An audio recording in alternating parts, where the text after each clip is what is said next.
तो आइए सुनते हैं संत श्री प्रशांत साहब के सुंदर विचार।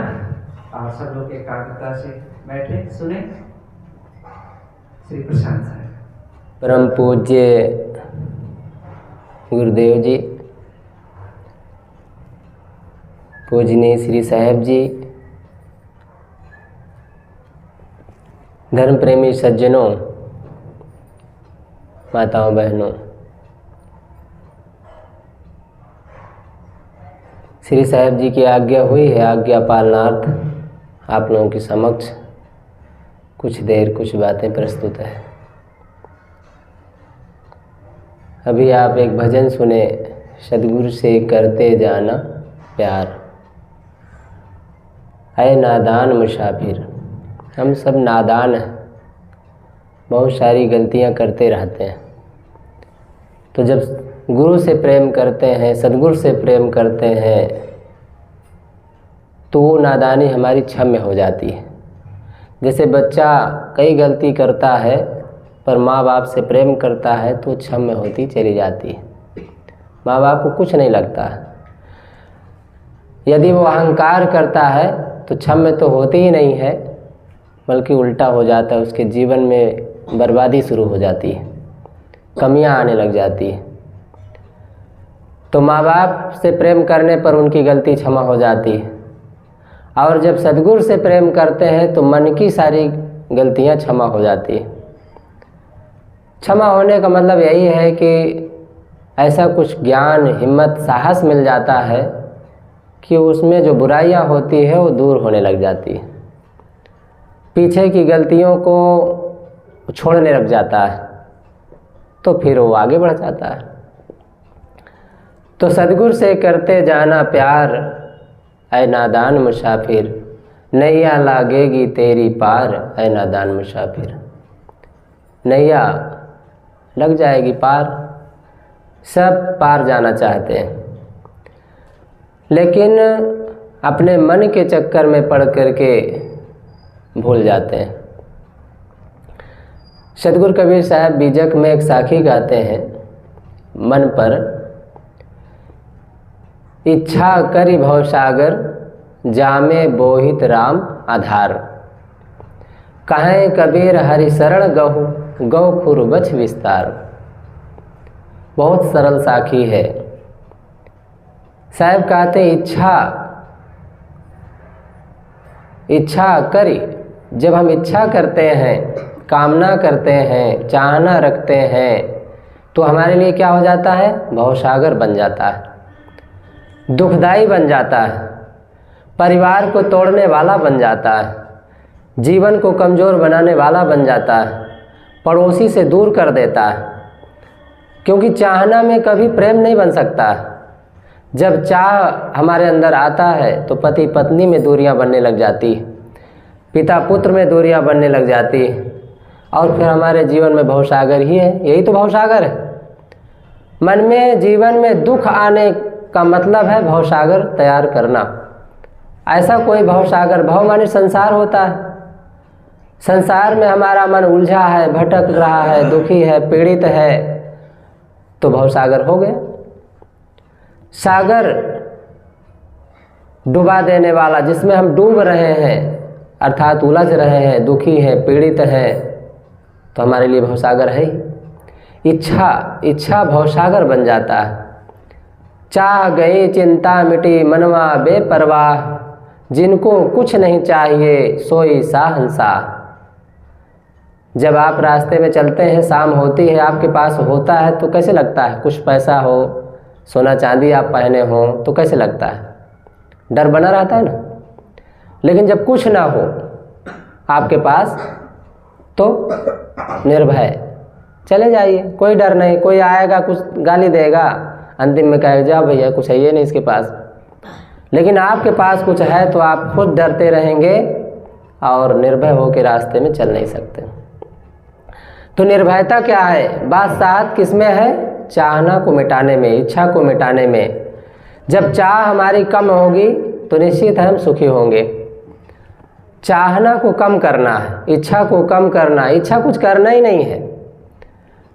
जो आवश्यक इच्छा है, जैसे भोजन की इच्छा करना नहीं पड़ता क्योंकि उसकी ज़रूरत है, उसे इच्छा नहीं माना जाता है। भोजन के अलावा जैसे दाल भात रोटी के अलावा भी कभी कभी हम कुछ हलवा पूड़ी या कुछ बना लेते तो वो भी इच्छा में बहुत नहीं आता। लेकिन ये चाहिए वो चाहिए, माता पिता को हैरान करना और स्वयं उसके पीछे तमाम खर्च करना, होटल में जाना, यहाँ जाना वहाँ जाना, पार्टी करना, ये इच्छा के अंतर्गत आता है। और उस इच्छा में पड़ करके अपने जमा पूंजी नष्ट करना, खराब करना। दान के लिए पैसा नहीं निकलता है, धर्म के लिए पैसा नहीं निकलता है, दीन दुखियों के लिए पैसा नहीं निकलता है, माँ बाप के खर्च के लिए पैसा नहीं निकलता है, लेकिन पार्टी के लिए, दोस्तों के लिए, सहेलियों के लिए तमाम पैसा निकलता है। क्यों निकलता है? क्योंकि इच्छाएं तमाम मन में पाल रखे हैं। अब इच्छाओं को कम करेंगे तो आप अपने आप सुखी हो जाएंगे। अब आप सुखी होंगे तो ऐसा नहीं कि आपके सुख में माँ बाप खुश नहीं होंगे। आप सुखी हैं तो माँ बाप को सुख मिलेगा, आपको सुख मिलेंगे, पड़ोसी को सुख मिलेगा, सबको सुख मिलेगा। जब इच्छा को त्याग देते हैं तो मन अपने आप गदगद हो जाता है, खुश हो जाता है, प्रसन्न होता है, अच्छी नींद लग जाती है और हम अंदर से गदगद होते हैं। तो इच्छा करी भवसागर, तो इच्छा को त्याग करने की बात बताई गई है। तो इच्छा को त्याग कैसे करें? तो राम का आधार साहब उपाय बताते हैं। इस साखी में 4 बातें साहब बताते हैं। इच्छा को अगर करेंगे तो भवसागर तैयार होगा, दुख तैयार होगा, उलझन तैयार होगी, पीड़ा तैयार होगी। और उससे बचने का उपाय क्या है? जामे बोहित राम आधार, राम का आधार लो, वो आपके लिए जहाज बन जाएगा। राम ऐसा नाम है जो आपके लिए जहाज का काम करेगा। जहाज में बैठ करके जैसे हम देश विदेश पहुंच जाते हैं, ऐसे जहाज में बैठ करके हम भव से पार जा सकते हैं, अर्थात दुख से पार जा सकते हैं। यदि जाना है दुख से पार तो सुख की चाह तजो। मन में जो कामनाएं हैं सुख के लिए, वहाँ ये खाएंगे तो सुख मिलेगा, हाँ बच्चे होंगे तब सुख मिलेगा, नौकरी लग जाएगी तो सुख मिलेगा, व्यापार कर लेंगे उसमें बढ़ोतरी आ जाएगी तब सुख मिलेगा। ये जो रोने की आदत है हमारी ना, ये दुखदाई है। तो साहब कहते हैं राम का आधार पकड़ो, राम का सहारा लो। तो राम का सहारा, राम क्या चीज़ है? दुनिया में राम 2 तरह से माना जाता है। एक राम है दशरथ के बेटे, जिन्हें हम भगवान राम कहते हैं। उनके कुछ ऐसे कर्म, ऐसा कुछ उनके त्याग, तपस्या, आज्ञा का पालन, भाई भाई का प्रेम, उनके जीवन में ऐसा कुछ उन्हें भगवान बना देता है।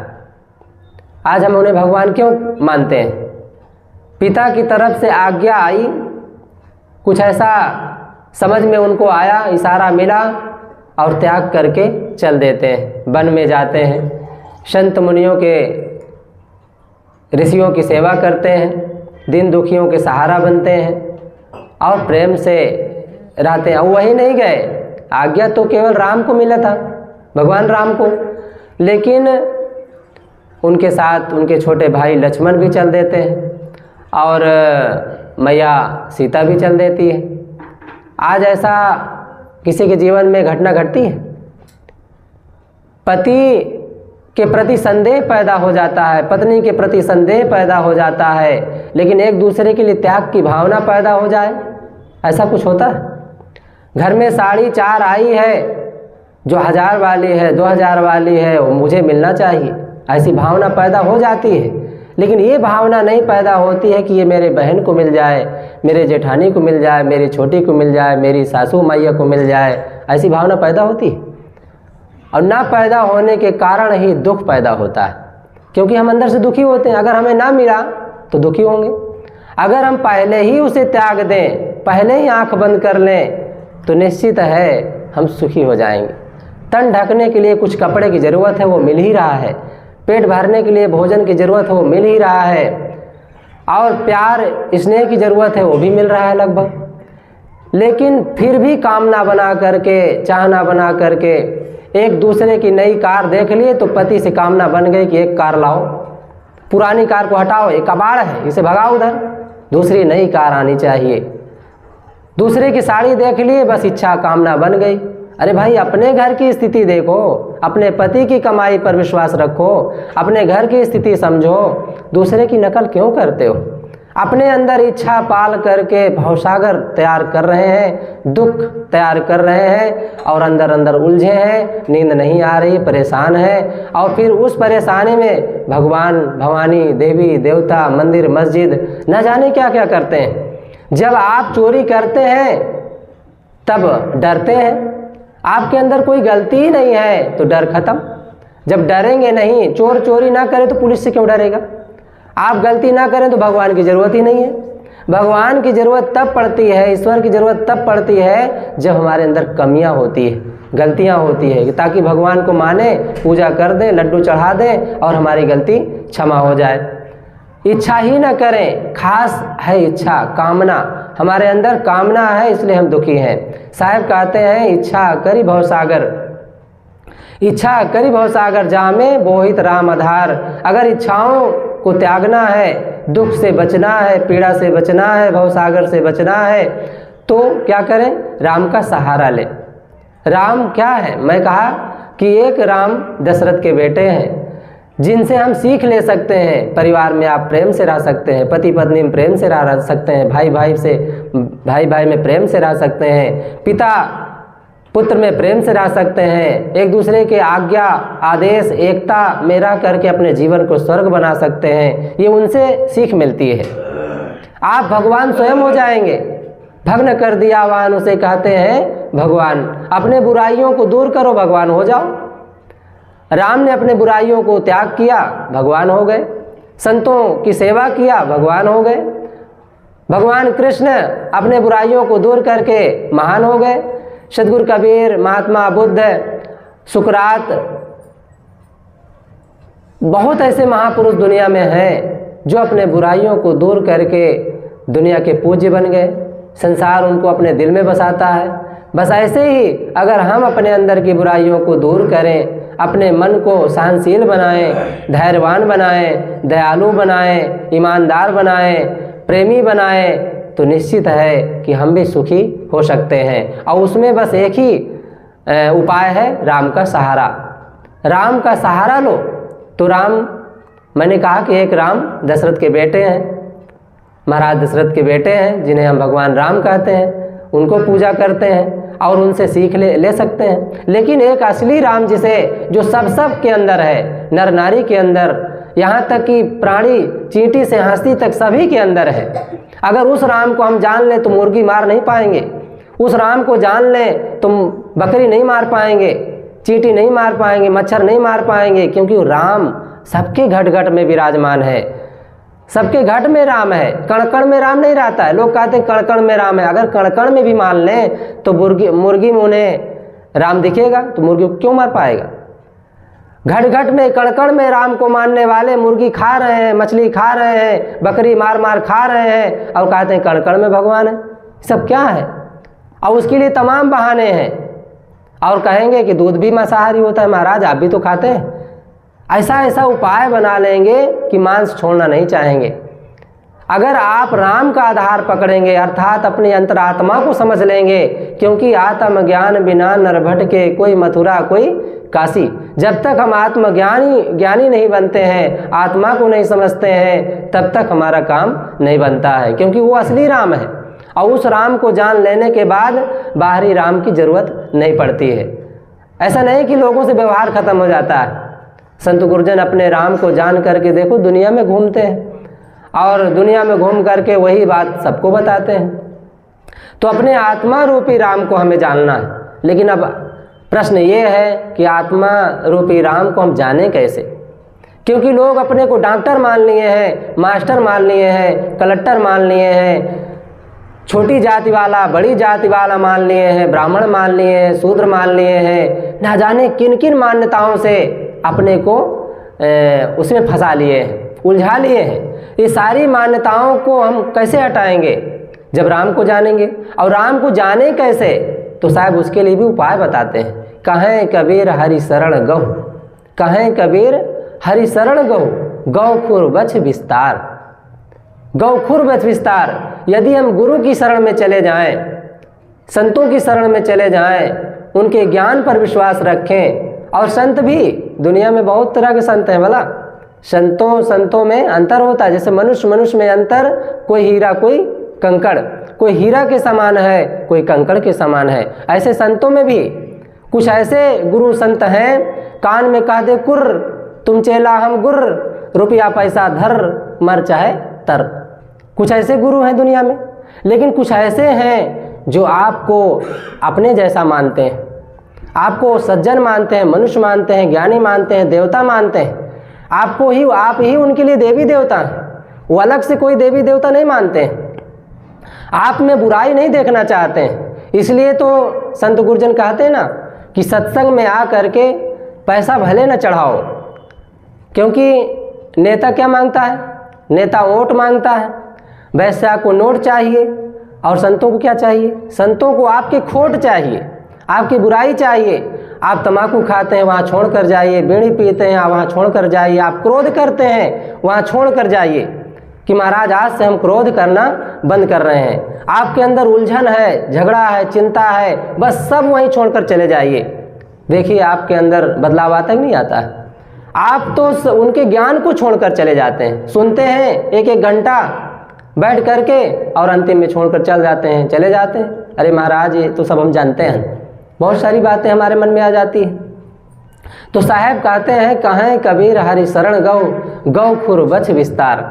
यदि हम गुरु की शरण में चले जाते हैं, गुरु के ज्ञान पर विश्वास कर लेते हैं, उनसे जुड़ जाते हैं, उनसे दीक्षा ले लेते हैं, अथवा उनमें प्रेम बना लेते हैं, उनसे प्यार करते हैं, तो निश्चित है हम राम को जान लेते हैं। कहें कबीर हरि शरण गौ खुर बछ विस्तार। जब उनसे जुड़ जाते हैं तो हमारा जो भवसागर है, इतना उसको पार करना इतना सरल हो जाता है।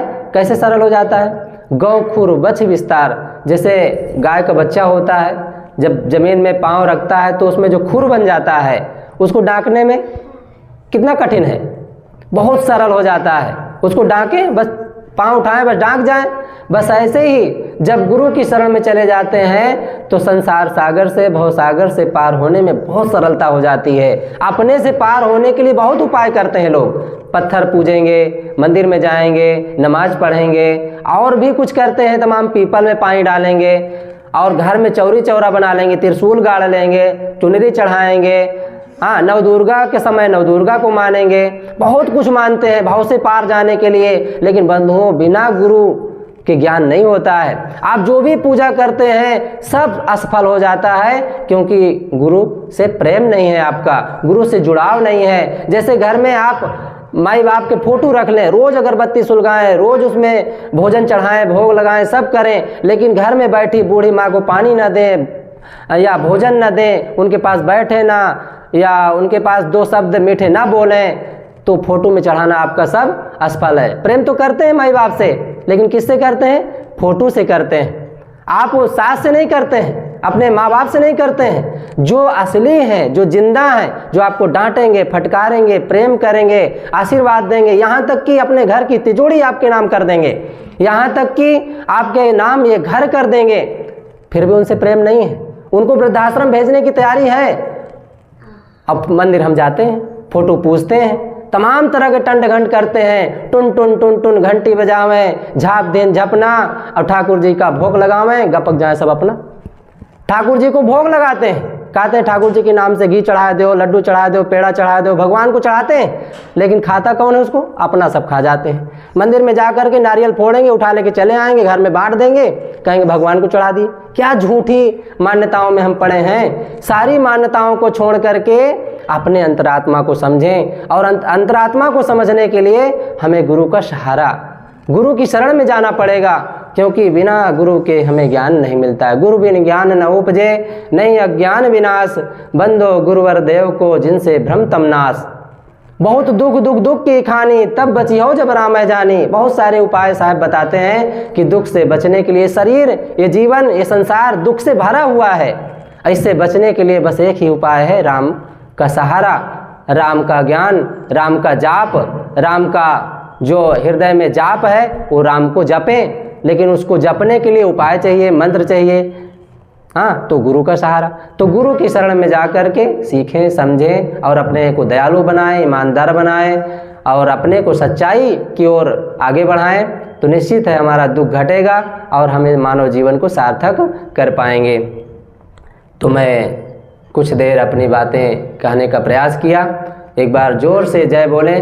बोलिए सतगुरु कबीर साहिब की, संत समाज की, भक्त समाज की, साहिब बंदगी साहिब।